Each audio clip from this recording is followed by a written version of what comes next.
De l'aquarium, il va nous parler du comportement de son tout dernier projet sur le marché discographique. Mais avant que de le lancer, on va aller du côté du téléphone, du côté de Rome, prendre Eric Mbaga. Bonjour Eric Mbaga. Bonjour Eugène, bonjour à toute l'équipe en studio, bonjour à tous nos invités et tous les millions d'auditeurs qui suivent la radio Léquier en ce moment.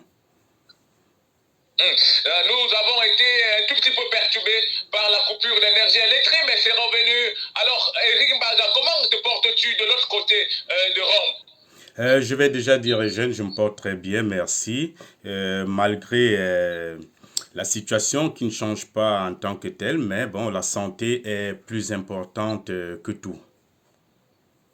Acteurs culturels installés, basés de l'autre côté. D'ailleurs, les projets, il y en a tellement au Cameroun. Eric Mbaga fait partie de ceux-là qui supportent et soutiennent les artistes de l'art musical, surtout du Bikutsi. Alors, la première question très rapidement que je m'en vais poser à Eric Mbaga, c'est de savoir pourquoi la musique, au-delà de la musique de chez nous, ne marche pas bien.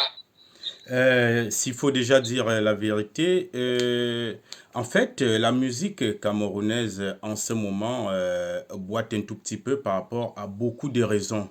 Beaucoup de raisons que je vais définir et énumérer si possible sur trois points. Le premier point est pratiquement la valeur de ce que nous proposons comme produit dans le marché. Parce que il faut reconnaître que depuis un certain temps, nos artistes, beaucoup, c'est pas tous en général, ils ne pèsent pas le produit qu'ils viennent offrir aux amateurs de la culture. Et ça, c'est fondamental déjà dans la musique. Le deuxième point qui est important est également ces problèmes des droits d'auteur qui sont gérés d'une manière assez particulière que je ne vais pas entrer dans les détails. La troisième raison, c'est qu'au jour d'aujourd'hui, nous trouvons dehors des doués, des formés et des improvisés dans la musique. Voilà les trois points fondamentaux qui font baisser le niveau de la musique camerounaise. Et comme M.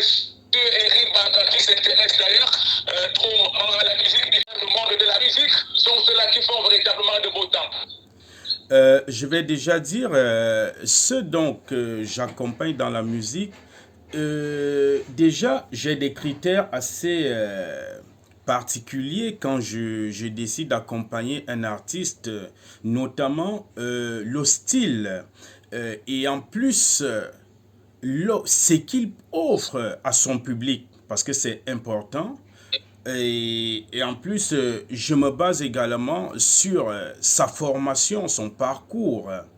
Et je mesure si il est doué et que il a ajouté à ce don une formation ou alors il joue uniquement sur son don. Donc voilà les points fondamentaux sur lesquels je me base pour accompagner un artiste. Très bien dit, hein, pour ceux-là qui savent de quoi s'attendre.